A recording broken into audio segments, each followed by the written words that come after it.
Salutations to all TBI survivors and support systems.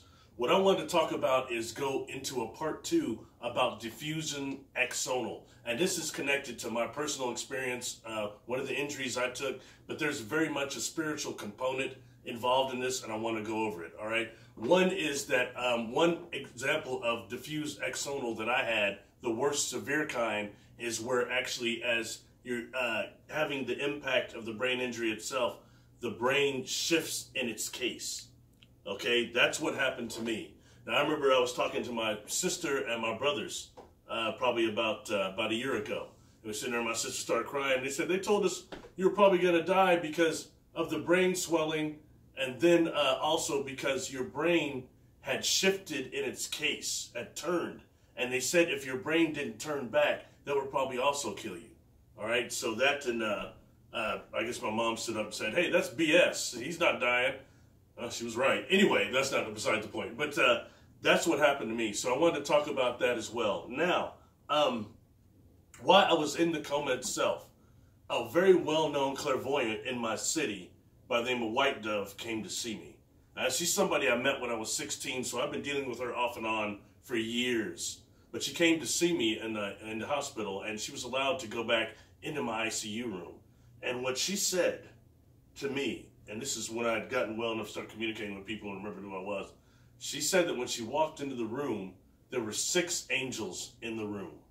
And that's interesting because I only remember seeing 4 in my mind's eye. But she said there were 6, and one of them was the golden one that was standing at the door, all right? And she said, but the other one, there was another one that was working on your brain. He was like massaging your brain. And there was another one on the base of your neck and another one on your tailbone.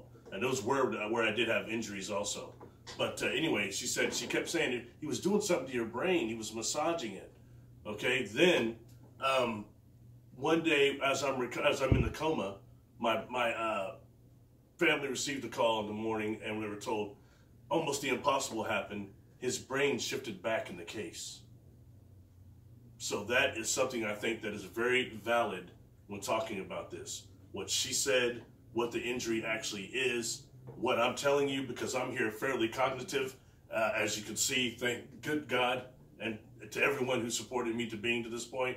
But the fact is that those of us that suffer diffusion axonal, 80% to 90% never regain consciousness. And of that 10%, there's a large amount of permanent impairment. So this is very serious. I think this needs to be understood, but also in terms of what happens spiritually as a real phenomenon. And people can't just dismiss this as talk, because something happened to me, yo.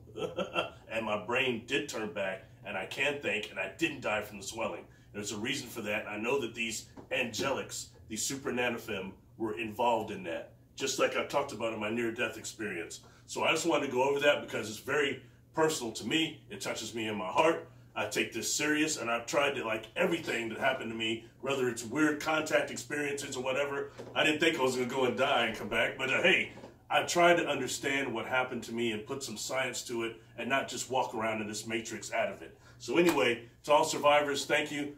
Please subscribe if you can. This is TBI Survivor Month.